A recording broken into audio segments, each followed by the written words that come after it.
Hello guys, तो जुलाई 2023 counselling करते time कुछ मेजर प्रॉब्लम्स आ रहा है, तो उसी प्रॉब्लम्स को बात करेंगे इस वीडियो में। तो फर्स्ट प्रॉब्लम आ रहा है वोकलेट कैंडिडेट का फर्स्ट एंड सेकंड सेम का रिजल्ट नहीं है, तो क्या करोगे। पास आउट कैंडिडेट का 6 सेम का मार्क्स कैसे बैठाओगे। फोर्थ सेम अगर बैकलॉग है तो क्या होगा। फिफ्थ सेम में अगर बैकलॉग है तो क्या होगा। पेमेंट प्रॉब्लम यानी पेमेंट तो हो गया है, उसके बाद सक्सेस नहीं दिखा रहा है, तो क्या होगा। अवेलेबल कॉलेज चॉइस प्रॉब्लम यानी सबमिशन करने के बाद जो कॉलेज शो कर रहा है वो बहुत ही कम शो कर रहा है या फिर जीरो शो कर रहा है, ठीक है। और final percentage calculation not match for pass out candidate यानी जो फाइनल आप लोगों को परसेंटेज है, ओवरऑल परसेंटेज वो आपका 80% है और सारा आप लोगों को जितने भी डिटेल्स देने के बाद आप लोगों को 75 शो कर रहा है। तो ऐसा क्यों, प्रॉब्लम क्या हो रहा है। तो जितने भी प्रॉब्लम्स रिलेटेड प्रॉब्लम है सभी इन डिटेल्स में बात करेंगे इस वीडियो में। ओके, तो वीडियो को लास्ट तक देखो। एंड 10 सितंबर को लास्ट डेट है आप लोगों का, ठीक है। कॉलेज चॉइस कर लेना, सब कुछ अच्छे से अनलॉक कर देना, ठीक है। तो फर्स्ट ऑफ ऑल अगर आप लोग 2023 में पास आउट होने वाले हो, WBSCT बोर्ड से डिप्लोमा कर रहे हो, तो आप लोगों को ऐसे सब कुछ फिलअप करना होगा, ठीक है। कैसे करना होगा, मैक्स मार्क्स आप लोगों को मिल जाएगा, ऑप्टेन मार्क्स मिल जाएगा। कैसे मिलेगा, मैं ऑलरेडी वीडियो बना दिया हूँ। आप लोगों के रिजल्ट में आप लोगों का मैक्स मार्क्स मिल जाएगा। ऑप्टेन मार्क्स कैसे निकालना है, आप लोगों के पास ऑलरेडी परसेंटेज है, परसेंटेज कैलकुलेट करके आप लोगों को निकालना पड़ेगा और ऑलरेडी इसके ऊपर वीडियो है, जाके आप लोग चेक कर लेना, ठीक है। तो ये तो गया एपेयरिंग स्टूडेंट के लिए, ठीक है। तो अभी अगर आप लोग पास आउट होते हो यानी पास करते हो 2022 में, ठीक है, 21 या 20 में, तो आप लोगों को सारा जितने भी first second third fourth fifth six सभी का देना पड़ेगा। 6 सेम में आप लोग पास करोगे तो उस केस में max marks and obtain marks क्या होगा। तो उस केस में जो 6 सेम का आप लोगों का टोटल मार्क्स है, 6 सेम का ओनली, तो मे बी आप लोगों को 850 या 900 होगा।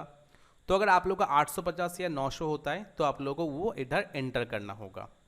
और जो 6 सेम में आप लोगों को जो परसेंटेज मिला है ओवरऑल नहीं, जो 6 सेम में परसेंटेज मिला है वही परसेंटेज के बेसिस पे आप लोगों को इधर ऑप्टेन मार्क्स निकालना होगा। टोटल मार्क्स के साइड पे आप लोगों को देखने को मिलेगा, वही आप लोगों को कैलकुलेट करके ऑप्टेन मार्क्स देना है, ठीक है। अभी प्रॉब्लम आ रहा है जो कैलकुलेशन होने के बाद जो इसमें आप लोगों को परसेंटेज शो करेगा वो परसेंटेज एंड ओवरऑल परसेंटेज तो मैच होना चाहिए। तो किसी किसी का मैच कर रहा है, किसी किसी का मैच नहीं कर रहा है, पॉइंट में थोड़ा प्रॉब्लम आ रहा है। तो इसको सिंपल से अवॉइड करो, ठीक है। ये सिस्टम में कैलकुलेशन हो रहा है, इसीलिए अगर ये वाला कैलकुलेशन होने के बाद बिलो 40 या बिलो 45 अगर मार्क्स आप लोगों को आ रहा है तो आप लोग काउंसलिंग में बैठ नहीं पाओगे, क्योंकि रूल्स के मुताबिक अगर आप लोग जनरल कैंडिडेट होते हो तो 45 मार्क्स रिक्वायर्ड है, और अगर आप SC ST OBC be candidate होते हो तो 40 मार्क्स रिक्वायर्ड है, और वही कैलकुलेशन इधर हो रहा है, ठीक है। तो हर वक्त ध्यान रखना, इधर जो परसेंटेज शो कर रहा है ये बिलो 45 नहीं होना चाहिए, यानी 45 के नीचे नहीं होना चाहिए, ठीक है, ये ध्यान रखना। और अगर ये मैच नहीं कर रहा है आप लोग के परसेंटेज से तो डोंट वरी, कोई प्रॉब्लम नहीं होगा। जो आप लोगों ने इधर डाला वो सही होना चाहिए, ठीक है। मैक्स मार्क्स ऑप्टेन मार्क्स ये सही होना चाहिए, 6 सेम में सही होना चाहिए। और अगर आप लोग एपेयरिंग स्टूडेंट होते हो तो सिंपल आप लोग एपेयरिंग कर दोगे, 0 ऑटोमेटिकली शो कर जाएगा, कोई प्रॉब्लम नहीं है। अभी आते आप लोगों का बैकलॉग में प्रॉब्लम आता है, यानी 4th सेम में बैकलॉग है। तो अगर 4th सेम में बैकलॉग है तो क्या करोगे। तो अगर 4th सेम बैकलॉग है तो एकदम साफ सा बता दिया गया है कि प्रीवियस जितने भी सेमिस्टर में बैकलॉग नहीं होना चाहिए। बट हेल्पलाइन से ये बोला जा रहा है अगर 4th सेम में बैकलॉग है तो आप लोग आपका मैक्स मार्क्स तो जानते ही हो, जस्ट रैंडमली ऑप्टेन मार्क्स बैठा दोगे।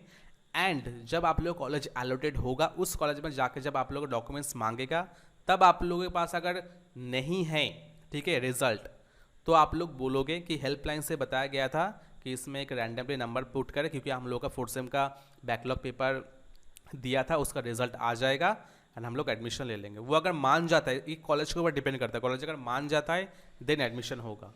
और अगर आपके पास 4th सेम का रिजल्ट आ जाता है तो आप लोग सिंपल बोलोगे हम लोगों का 4th सेम का रिजल्ट तब तक नहीं था, इसलिए हम लोग इसे रैंडमली मार्क्स डाले थे, अब मेरे हाथ में है 4th सेम का रिजल्ट, आप चेक कर लीजिए। तो ये 90% वर्क करेगा, ठीक है।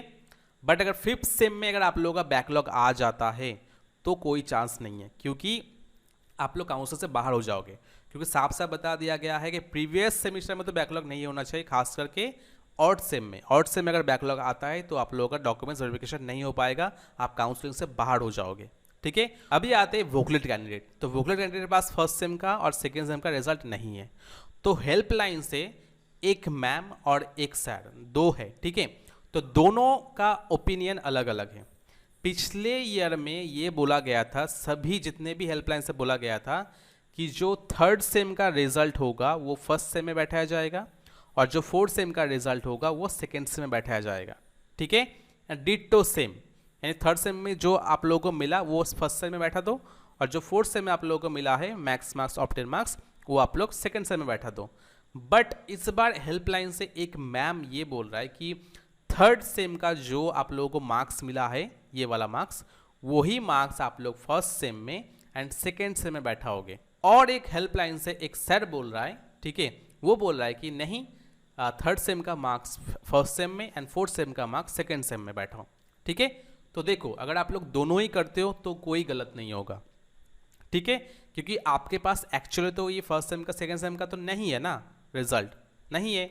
तो पिछले ईयर में तो ऐसा हुआ था, थर्ड सेम का फर्स्ट सेम में, फोर्थ सेम का सेकंड सेम में। अगर आप लोग ऐसे भी करते हो तो भी सही है, अगर आप लोग थर्ड सेम का ओनली देते हो तो भी सही है, क्योंकि ओवरऑल कैलकुलेशन तो इसमें होगा, इधर होगा। ठीक है, ये अगर आप लोगों का 45 से ऊपर है तो आप लोग काउंसलिंग के लिए एलिजिबल हो। बाकी आप लोग बोलोगे आपका वोकलेट कैंडिडेट, तब आप लोगों को ये first sem and second same का रिजल्ट नहीं दिखेगा, चेक ही नहीं करेगा आपका जब डॉक्यूमेंट्स वेरिफिकेशन होगा, क्योंकि आप तो वोकलेट कैंडिडेट हो। लास्ट एक बार आप लोग कॉल कर लेना आपके हेल्पलाइन में, जो आप लोगों को बोलेगा वो रिकॉर्डिंग करके रखना और वही आप लोग करना। अभी सबमिशन करने के बाद आप लोगों का टोटल अवेलेबल चॉइस बहुत कम शो कर रहा है, तो अगर आप लोग आउट ऑफ वेस्ट स्टूडेंट होते हो तो कम शो करेगा, और अगर आप लोगों ने ठीक ठाक से नहीं दिया सारा इन्फॉर्मेशन तो आप लोग इधर जीरो शो करेगा, और अगर जीरो शो करेगा तो आप लोग काउंसलिंग से बाहर हो जाओगे। ठीक है, सो ध्यान से देना है और ख्याल रखना, इसमें आप लोगों का जो परसेंटेज शो कर रहा है वो 45 से ऊपर होना चाहिए। ठीक है, ये यस, और इसको सिंपल अवॉइड करो, इसमें मैक्स मार्क्स कितना आ रहा है, ऑप्टेन मार्क्स कितना आ रहा है, इसको सिंपल अवॉइड करो। ठीक है, बाकी जितने भी आप लोग इन्फॉर्मेशन इसमें दिए वो सभी ठीक ठाक होना चाहिए, यानी आपके रिजल्ट से मैच होना चाहिए, बस इतना ही। And last problem, fee payment करते टाइम आप लोगों का फीस तो पेमेंट हो गया है, ठीक है, बट आप लोगों का इधर सक्सेसफुल शो नहीं कर रहा है। ठीक है, तो आप लोग क्या करोगे, 10 तारीख तक आप लोग वेट करोगे। ठीक है, 10 तारीख तक अगर ये सक्सेस हो जाता है दिन तो ठीक है, अगर नहीं है तो 10 तारीख को आप लोग को रीपेमेंट करना होगा, यानी रीपेमेंट करने के बाद आप लोगों को चॉइस फिलिंग करना है। ठीक है, यानी 10 तारीख रात 12 बजे तक चलेगा, यानी आप लोग दोपहर तक वेट करोगे, अगर ठीक ठाक हो जाता है तो ठीक है, अगर नहीं है तो आप लोगों को फिर से पेमेंट करना होगा। ठीक है, ये गया, और नहीं तो आप लोग हेल्पलाइन में कॉल करोगे एंड बोलोगे हम लोगों ने पेमेंट किया था। सो हेल्पलाइन से आप लोगों का रोल नंबर मांगेगा, रोल नंबर आप लोग दे दोगे and with in 1 to 2 hours के अंदर आप लोगों का मे बी ये सक्सेस हो जाएगा। ठीक है, और ऑटोमेटिकली सक्सेस हो जाता है, डोंट वरी। ठीक है, और अगर नहीं होता देन आप लोगों को फिर से रीपेमेंट करना होगा। सो इतना ही था। सो आई वीडियो अच्छा लगा है, अगर वीडियो अगर अच्छा लगा है तो एक लाइक कर देना। चलो मिलते हैं नेक्स्ट वीडियो में, तक बाय, टेक केयर।